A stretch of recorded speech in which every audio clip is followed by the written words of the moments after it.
Hello and welcome to our first Unenlightenment podcast. My name is Eric English. I am your resident philosopher, theologian, and ninja. Well, we have a good one here today for you. We have Brian McLaren in the house. Most of the audience will know Brian, but let me give a brief introduction here. He is an author, speaker, activist, public theologian, podcaster. He is a former pastor. He's written 1,000 books. A New Kind of Christian, A Generous Orthodoxy, and Faith After Doubt, just to name a few. You name it, he does it, and he is here with us today. Welcome, Brian. Hey, nice to be with you, Eric. Get started with the interview just a little bit. I'm open to where our conversation goes, but I have a little bit of a framework here to get us started. I want to first ask you some questions, some church culture questions, and then after that, we're going to jump into your book a little bit. How does that sound? Sounds great. Good. I can't believe it has been 20 years since New Kind of Christian has been published. That time has gone by fairly quickly. I still remember reading that for the first time when it first came out, and when I was doing the math, preparing for this interview, I was like, I can't believe 20 years has gone by. Man, it's hard to believe. Did you imagine where things would be today, 20 years into the future when you were first writing that book? Oh my goodness. It's just crazy. It feels like everything has accelerated, at an exponential rate. Oh my goodness, that's right. Yeah, to think that New Kind of Christian came out just before September 11th. And then you think all that's happened with that. And then you think the religious right was a thing, but how it's just weaponized into Trumpism in these last 20 years. That's a big deal. So much has changed. And, the kind of issues that I was trying to raise in New Kind of Christian, I thought a few people maybe will get this by the time I die. And it's just amazing how, the uptake has been so much faster than I or any of my friends really imagined. Yeah, it's really just excel how things have accelerated and how your original book just kind of exploded. I don't know if it was a gradual one. I just remember one day in college, everybody started talking about Brian McLaren. Mm-hmm. So just amazing, and people still are. And so I want to jump into this Trumpism thing for a couple minutes. What do you think? Why do you think evangelicalism has moved in this direction? I think there are probably, to be fair, we'd have to go like 20 levels down, and I think there'd be interesting things to say at each level. So I'm not trying to be comprehensive here in any way, but let me mention three things. First, evangelicalism has had a long history of authoritarianism. People say the Roman Catholic Church has one pope, but evangelicals often have a pope in every congregation. And what evangelicals did is they said they had an inerrant authority source, which was the Bible. But then the preacher who interprets and applies the Bible, in a sense, gets the aura or the patina of that inerrancy. And so it gives a lot of authority. And I think what has happened over many decades is that evangelical churches, especially with megachurches, because to be a megachurch pastor, you have to know how to work with large groups. You have to know how to wield power. You have to know how to appeal to people. I think with the megachurch movement, we just aggregated many of the people with authoritarian personality tendencies into the evangelical community. And in a sense, then, all it takes is an authoritarian leader to go and woo over those people. They've already been aggregated. And then you woo their leaders and you get all the people who follow their leaders. So I think that's one dimension of what's happened. I don't think it's the whole dimension, but I think it's one important dimension. And when you tell people, believe what your authority figures tell you, and then you have a demagogue like Trump, who, one of the ways he gains power is by forcing people to admit to say things they know aren't true in order to gain pats on the back. Starting with, my inauguration crowds were bigger than any other. Now you just think that's stupid and that's egotistical, but you also realize, no, this is how people are manipulated through lies. And you start with a lie like that, or even an earlier lie about the birther conspiracy. And then that goes all the way up to the big lie of the election. I just think our religious communities are deeply complicit in creating that kind of submission. And I'd also have to add, it's not just the evangelicals. There's a whole sector of right-wing Catholics who've been taught that abortion is the only moral issue that matters. And religious leaders have used that issue to raise huge amounts of money and to create huge degrees of loyalty. And so that rendered them vulnerable to being captured by a narcissistic, authoritarian demagogue. Why does it matter? Why does it not matter that he's not a Christian?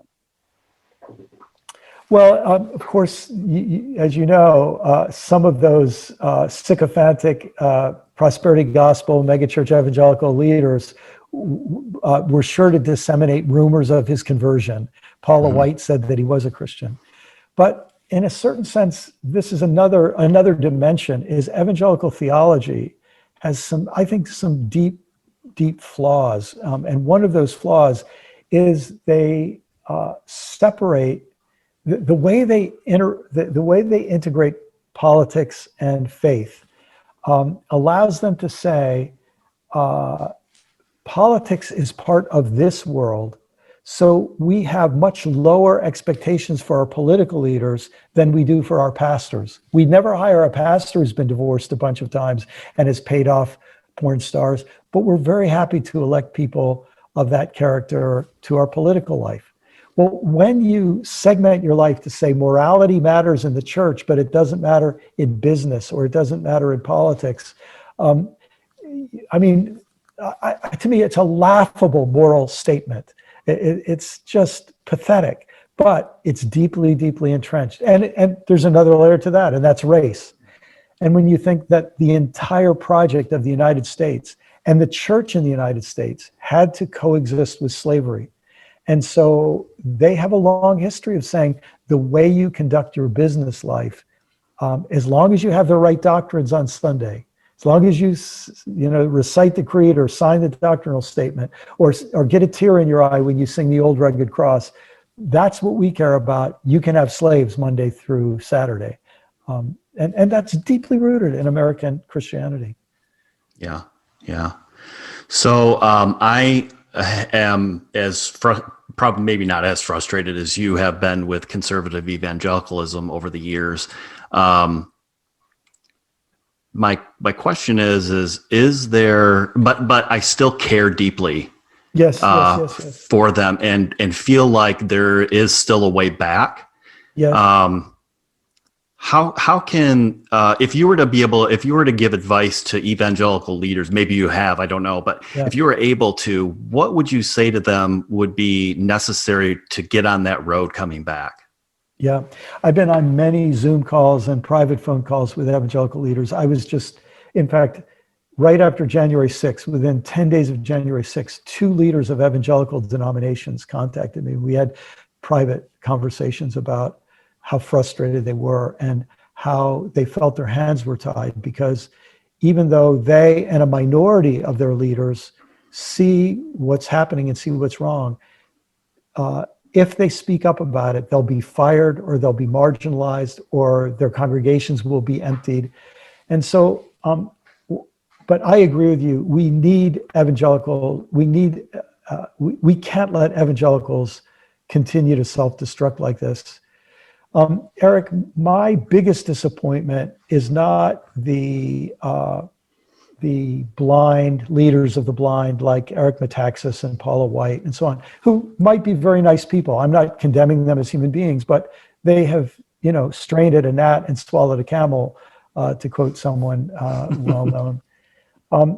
But they're not my biggest disappointment. My biggest disappointment are all the so-called moderates who have played it safe and tried to act as if they're above the fray. It's just like Dr. King said in his day, in his letter to from the Birmingham jail, that it's the white moderate that is, they keep the system going as it is. So if I could make a plea to evangelicals, it would be this. I would plead with every evangelical who's unhappy with where Trumpism is going. I would plead with them to take a risk, and the risk would be to just go public by saying, I feel in my spirit something is wrong with evangelicalism. I believe something bad has happened to the spirit of evangelicalism. Something is wrong with us, and we need to repent. You don't even need to explain all the details. You just need to say that much. You need to say truth matters. You need to say Trump lost the election. You need to say QAnon is a pathetic cult. You need to just be bold enough to say some very simple things. And what will happen is you'll find out which people are not really members of your church. They're members of the Fox News church. The good news of Rupert Murdoch means far more to them than the good news of Jesus Christ. And you might as well find it out now. And then you'll find those other people who are on the verge of leaving, and you'll be able to build with them. And there'll be some people in the middle who will, be swayed in a better direction. It's the moderates who've remained silent who I think are the most culpable. And what's sort of sad is that major evangelical leaders, it's just hard to find them, So many of them have been sidelined by scandal, or they've just played it safe and they're afraid to speak up. Yeah, we're going to actually jump into that a little bit more too when we talk about your book. So it acts as a good segue in that direction. Even though I'm just thinking, there's one other thing I want to say about that. Sure. In many cases, the white pastor who needs to speak up will not do so. His wife has been begging him to speak up. I can't tell you how many stories I know of the wives of well-known evangelical leaders who are begging them to speak up. And so, assuming that the husband won't do it, I wish the wife would do it. I wish she would go on social media and she would have permission to have her own voice. And when the wife won't do it, I hope the children will do it. And in many cases, the children are the ones the adult children, and even the teenagers will speak up. And I just think we are in such an emergency situation in evangelicalism that whoever is willing to speak up better do so, because time is, the tipping point is probably behind us in many ways, but it's never too late. Why do you, let me ask you a follow-up to that. Why do you think pastor, is it out of fear? Why are pastors not speaking up? Or I've always been under the assumption that they've been convinced, that they're still convinced in some way, but you're saying that a lot of them aren't, but they're just not speaking up. So why aren't they? One of the worst indictments of conservative religious leaders is that they aren't really leaders, they're followers. And they become the chaplain to the real leaders. And the real leaders are right-wing politicians and right-wing media figures. So in some ways, Rush Limbaugh or Sean Hannity or Tucker Carlson, they create a community. And then these pastors have learned how to be the chaplains to that community. And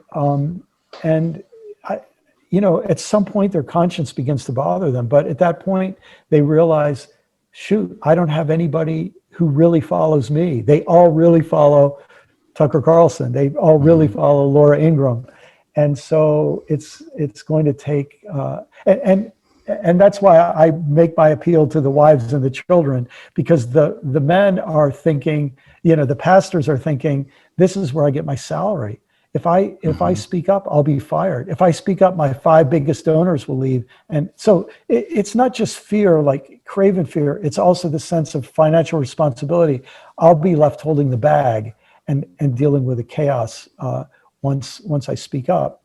And the truth is they should have spoken up 20 years ago or 15 years ago, and now they're in a situation where they have a set of very unhealthy options to face. But the option of being silent and complicit with what has happened, and even worse things that may happen, because I hope nobody doubts that far worse things could be down the horizon, down the road. So anyway. That's great stuff. And we're going to jump back into some of this here in a few minutes, because I want to talk here about your book a little bit, Faith After Doubt. First of all, what an incredible read that was. Thank you so much. Yeah, you have a way of in all your stuff, it doesn't matter where it is, you take us on a journey, and you're a storyteller, and you're brutally honest. I was a little surprised at some of the stuff I read that I'm thinking in particular the moment you're standing in front of the mirror, getting ready to go preach. And that was just, I've had the same moments before too. And I didn't even know other people had those moments. So your brutal honesty has a way of connecting with people in a way that, they don't tell other people these things. Yeah. And so the fact that you're able to come out and just be honest about your own struggles and your own faith is I think the primary connecting point with your work with people out there. And Faith After Doubt's no exception to that. So let's begin by asking the question, why did you want to write this book, and why now? Yeah. First, thanks for the kind things you said about the book. And I think all of us can tell that, especially with the rise of Trumpism, that the evangelical community and the Catholic community, and if you were to take evangelicals and Catholics, they're roughly the same size, somewhere between 13 and 16% of the population for each of them. And they're really facing a reckoning. They're doubling down on things and that make them reject other things. And one of my biggest concerns, a couple of my biggest concerns, first are the environment. I think if we don't address climate change, all the same science that predicted what has happened with COVID-19 predicts what's going to happen to our planet. And the same foolish, short-sighted, deadly denial of COVID-19 will have even worse results with climate. And so I care about these communities that need to doubt what their leaders are telling them, so that they will be free to now start engaging with issues that are life and death matters. The same thing with economic inequality. So much of our wealth in the whole world is being funneled to just a couple dozen families who own as much as half of the people in the world. And it's not just a disparity of wealth. You think about the amount of power that gives to 24 families or something, and you think how little power is left for all the rest of us. And that doesn't go good places, that doesn't go good places. And then you think of the proliferation of weapons and this lust for guns in our country, but also nuclear, biological, chemical weapons. And some of the worst weapons that we can imagine will be created in the coming decades. And we aren't ready to handle that. So I put all of those things together, and I just realized that it's religious communities that are very often are keeping people believing things that result in disasters for our whole civilization. So people need permission to doubt. And so that's part of it, on a big scale. But on the other part of it is, because of the books I write, my inbox is full every week with people who are having faith crises, and including so many clergy. And so I just knew that there was a lot of pain out there, and I hoped I might be able to, tear a little edge off some of that pain. One thing I think that Faith After Doubt helps people who may not experience doubt, or at least they think they're not experiencing doubt, is how complicated doubt is. I think Yes. that a lot of people just you just doubt God, but really there's so many psychological and other things going on. That's really just a superficial and not even close to being accurate way that people experience doubt on a deeper level. And I think that that's one thing that is important to that the book points out. Go ahead. Well, I worked really hard on that, because the more I thought about doubt, the more I realized that we tend to treat doubt as a personal problem. But it really is a social problem. And we have to deal with it as individuals, but we need to understand the social dimension of it. That many of our groups build belonging and rejection based on your adherence to beliefs. And they reward people who believe certain things, and they punish people who believe certain things. And here's the irony. If you believe something because you're rewarded or punished, I'm not sure you actually believe it. And I'm not sure what kind of belief that is. I don't think it's the kind of faith that really makes a difference in a person's life. And so that's, So all of that, I'm glad that you were impressed with that in the book, because I do think it helps me a lot to understand the complexity of what we're dealing with. Yeah, so you're saying coerced faith is not a faith worth worth embracing. Yeah. One of the ideas that I want to talk about, because I was one of the things that was unexpected for me was how much doubt relates to the social cultural aspects of things. And I began picking up on the way that the church has, earlier we were talking about Trumpism, and how the various ideas that you've presented in here, specifically the stages that you provided, the stages of faith, I think is what you called them. Yeah. The simplicity is the stage 1, complexity stage 2, perplexity stage 3, and harmony stage 4. Right before you start talking about that, you talk about this idea of self-sabotaging. And I want to talk a little bit more about that, because I'm wondering, especially in today's day and age, where we're in the Me Too movement, where we're seeing a lot of people who have been abused, sexually abused and stuff like that, coming forward and saying, my pastor or whatever has abused me. Is this related to self-sabotage? So I think it is on a lot of different levels. But you could think of it, I could see it playing out in two different ways, Eric. You think, let's say there's a pastor who himself has doubts.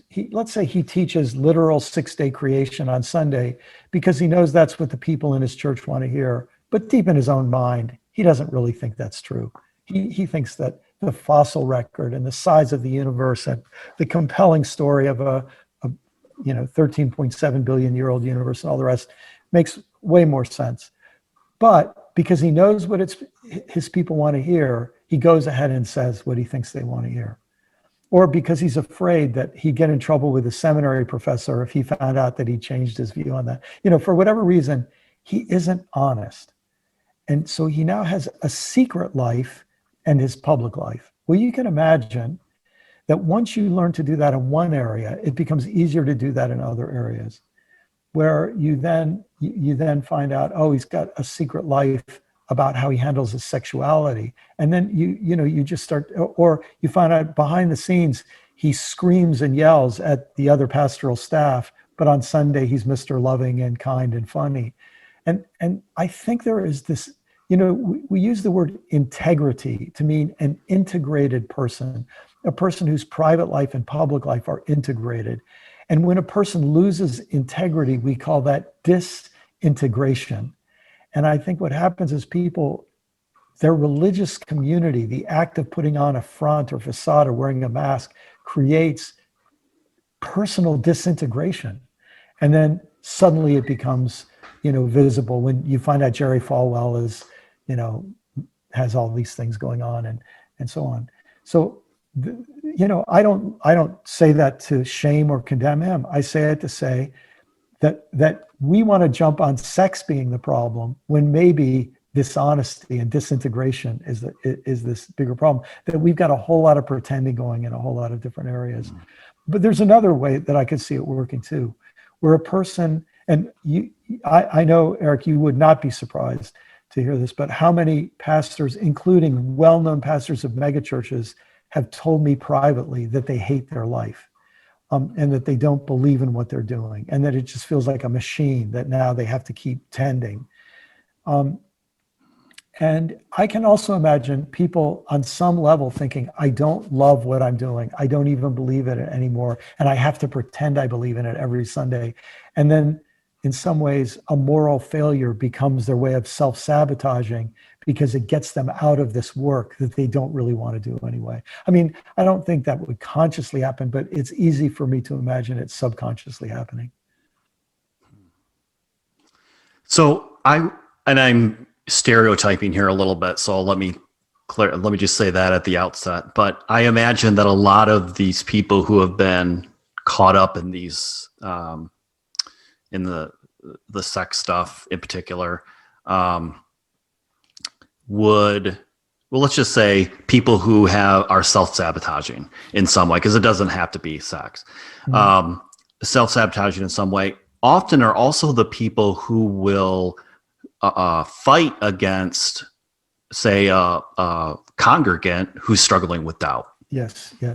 So why is that? Yeah, well, one way, the term I use for it in the book is that people double down. So someone says, I'm having doubts myself. And so they're trying to fight their own doubts. And so the fury that they're trying to fight their own doubts with gets poured out on the person who comes to them with doubts. Or this is so common. I mean, we've all seen these stories. You find out the person who's the most militantly anti-gay is actually struggling with his own sexual orientation. And you realize he's fighting it out in the world as his way of fighting it in himself. And look, and on the issue of sexuality, the fact is, just as a whole lot of us have more doubts than we talk about in public, a whole lot of people have a whole lot more sexual temptations in private than they can talk about in public. And that creates another level of dishonesty. And people have financial problems in private that they don't talk about in public. Creates another level of dishonesty. And you get enough of these plates spinning, of having to keep facades going. And, that creates a pretty tense system. Wow. Yeah. Trying to keep that. Yeah, go ahead. And I just want to say, and I'm not saying that to shame anybody. I'm saying it to say we're all human beings. We're all a mess. And I'm not trying to shame anybody for having problems. What I want to do is liberate people from having to pretend they don't have problems, Yeah, and I think that's one of the problems with the story or the narrative that conservative evangelicals in particular, because they seem to, and probably conservative Catholics too, the story they tell is that you can live a certain life or have a certain life it's an idealism. It's not attainable. It's not real in any way. And I just think that the gospel needs to go back to what is more real, and we need to embrace that instead. Yes, I think that'll help. Right. I think that's right. And there are many theological dimensions to that as well. One of them being that the assumption that what the gospel is really about is me as an individual getting my soul into heaven after I die, rather than saying, no, the gospel is about God's will being done on earth as it is in heaven. And when that happens, it's better for me as an individual. But if I'm only focused on my individual soul, and I think that's the primary, focus of God's concern, it creates this, it feeds into this whole system that we're talking about. And it creates a narrative, it creates a story that's primarily about me. And, one of the things that I think is part of growing into a mature human being is realizing that it's not all about me. There's something bigger going on. And I'm part of that something bigger, which gives my life meaning, but it's not all about me.